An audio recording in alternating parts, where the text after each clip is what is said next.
ফুটপাত ছিল, এইটা যেমন একটা বাস্তবতা, এটা সরকারি জায়গা, এইটাও একটা বাস্তবতা। এইসব মানুষের পেটে খিদা, বোঝার চেষ্টা করেন কিন্তু আমার কথা, যে এখানে প্রায় 700 থেকে 750 মানুষের কর্মসংস্থান না হয় এইভাবে। এইসব মানুষ যদি এক সপ্তাহ দোকান বন্ধ রাখে, বিশ্বাস করেন আমার কথা, তার পরিবার চলবে না, তার পরিবারের এডুকেশন চলবে না, তার হচ্ছে সেই ঠিকমতো খেতে পারবে না। বিশ্বাস করেন ভাই। ফুটপাত থেকে হকারদের গাড়ি ভাঙচুর ও হকারদের উঠিয়ে দেওয়ার কারণে হকাররা পুলিশের গাড়ি আটকে বিক্ষোভ করছে। আজকে আমরা দেখব, এক হকারের মুখে শুনবো সে কি বলেন। তারা পুলিশের গাড়ি আটকে বিক্ষোভ করছে, আজকে আমরা সেটাই দেখব। চলুন বেশি দেরি না করে ভিডিওটি দেখে আসা যাক। এইখানে কি গুলি খাইতে রাজি আছেন? বাড়ি খাইতে রাজি আছেন? যদি বাড়ি মারো, পিঠে মারো, যদি গুলি মারো, বুকে মারো, কিন্তু পেট না, পেটে কেউ স্পর্শ করতে পারবে না। এই এই এই গাড়ি আটকা, এই গাড়ি আটকা, এই গাড়ি এই গাড়ি আটকা, এই গাড়ি আটকা, এই গাড়ি আটকা, এই গাড়ি আটকা, এই গাড়ি আটকা, গাড়ি আটকা, গাড়ি আটকা, এই পুলিশের গাড়ি আটকা। কি হয় না, আমরা দোকান করে খাই আর কি, গরিব মানুষের কেমন উড়ে দিয়ে সরকার এমনি উড়ে দিচ্ছে, আর কোনো সমস্যা নেই, কারোর সাথে কিছু হয়নি। আর পুলিশ আইসে, আর লগে আর্মি আইসে, বলছে আপনি উড়ে যেতাম, উড়ে গেছে।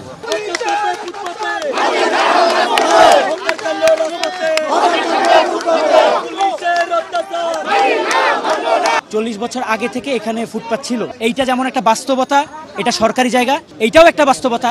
এইসব মানুষের পেটে খিদা, বোঝার চেষ্টা করেন কিন্তু আমার কথা, যে এখানে প্রায় 700 থেকে 750 মানুষের কর্মসংস্থান।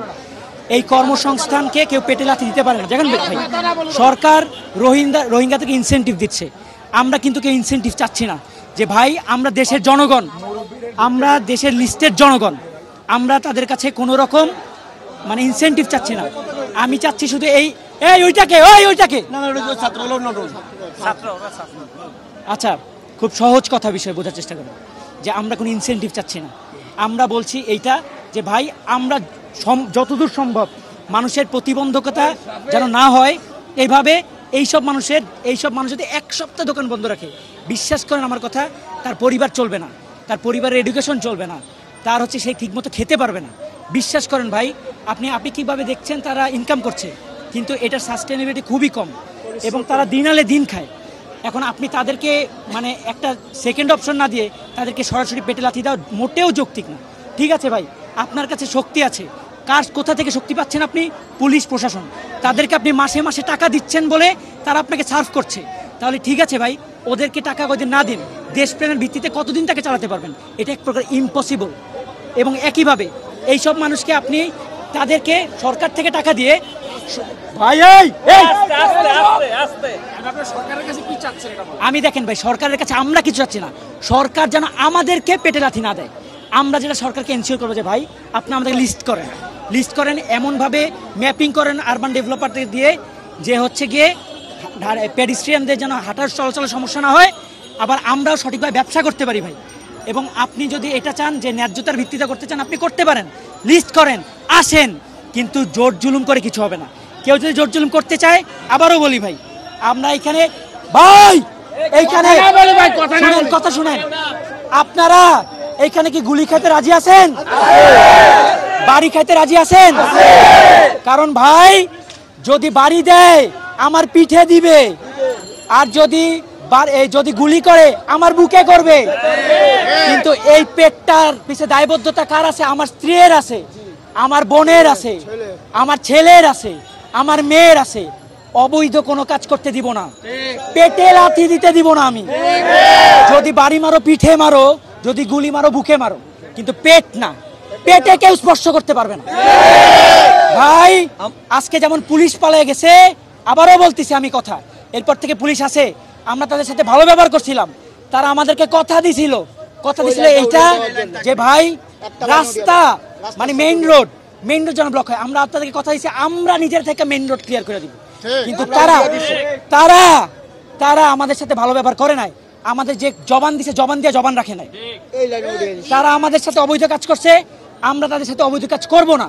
কারণ আবারও বুঝাই, আমরা আইনের প্রতি শ্রদ্ধাশীল, কিন্তু পেটের আইন সবার আগে। কিসের আইন সবার আগে? এখন আবারও বুঝাই ভাই, খুব সহজ কথা, স্পষ্ট কথা ভাই, আমরা কিছু পাই না।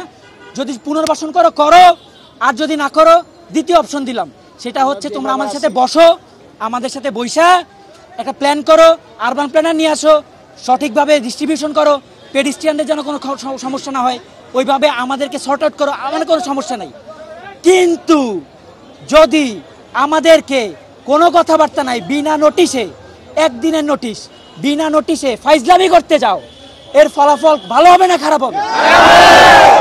হুদাই এইখানে মানুষের এই পাড়া খায়া কেউ মানে ফুটপাতে বসে না, নিশ্চয়ই এটার পিছিয়ে কারণ আছে, পেটের তাগিদেই বসছে, তাই তাদের পেটকে মর্যাদা দিতে হবে। যদি না দেন ভাই, খুব সহজ কথা, আমরা এটা টলারেট করবো না। ফুটপাত এবং আপনার যেখানে মানুষের পথ চলার রাস্তা, ইভেন হচ্ছে আপনার মহাসড়কেও আমরা বিভিন্ন ধরনের দোকানপাট দেখছি, অনেক সময় ধরে দেখছি। সেগুলো আমরা যে অবৈধ যে সকল দোকান আছে, যাত্রী সাধারণ এবং মানুষের চলাচল সুযোগ বৃদ্ধি করার জন্য আমরা এদেরকে গতকালকে ওনাদেরকে আমরা ইনস্ট্রাকশন দিয়েছিলাম, আমরা ওনাদেরকে জানিয়েছিলাম যে আমরা আসবো, মাইকিং করা হয়েছিল যে আপনারা আপনাদের জিনিসপত্র সরিয়ে নিয়ে যান। এই অবৈধ জায়গায়, যেটা বিশেষ করে পাবলিকের হাঁটার জায়গা, চলার জায়গা, সেই জায়গাতে আমরা আপনারা অবৈধভাবে আসলে দোকান রাখতে পারবেন না। সেই অনুযায়ী আমরা ওনাদেরকে ইনস্ট্রাকশন দিয়েছি, গতকালকেও ঘোষণা দেওয়া হয়েছে, মাইকিং করা হয়েছে। এই অনুযায়ী আজকে সকাল 11:30 থেকে যৌথ বাহিনীর একটি দল, সেনাবাহিনী, পুলিশ এবং র্যাবের একটি দল, আমরা সকাল থেকে ওনাদেরকে তুলে দিয়েছি। ওনাদের সাথে কথা বলেই ওনারা নিজেরাই নিজেদের দোকানপাট সরিয়ে নিয়ে গিয়েছেন। তারপরেও হয়তো 2-4টা দোকানের দেখা যাচ্ছে যে আমরা মালিককে খুঁজে পাচ্ছি না, তখন সেটা সিটি কর্পোরেশনের যেই টিম ছিলেন তাদের দখলে, তাদের ইয়াতে নেওয়া হয়েছে জিনিসপত্রগুলো। তো মোটামুটি এখন এই হলো অবস্থা। আর আমরা আনন্দ সিনেমা হলের ওই চত্বরটা থেকে একদম আমরা টিএনটি রাস্তা পর্যন্ত আমরা যতগুলো দোকান ফুটপাথে এবং রাস্তার উপর, সার্ভিস রোডের উপরে ছিল বা মূল রাস্তার উপরে ছিল, ওনাদেরকে আমরা সরিয়ে দিয়েছি। এটাও সিটি কর্পোরেশন কাজ করবে, আমরা সিটি কর্পোরেশন অলরেডি জানিয়েছি, ওনারা এটার নিয়েও কাজ করবে, এই ময়লাগুলো সরিয়ে নিয়ে যাবে। তখন দেখবেন যে এই রাস্তাগুলো আরো অনেক প্রশস্ত এবং পরিচ্ছন্ন হয়েছে।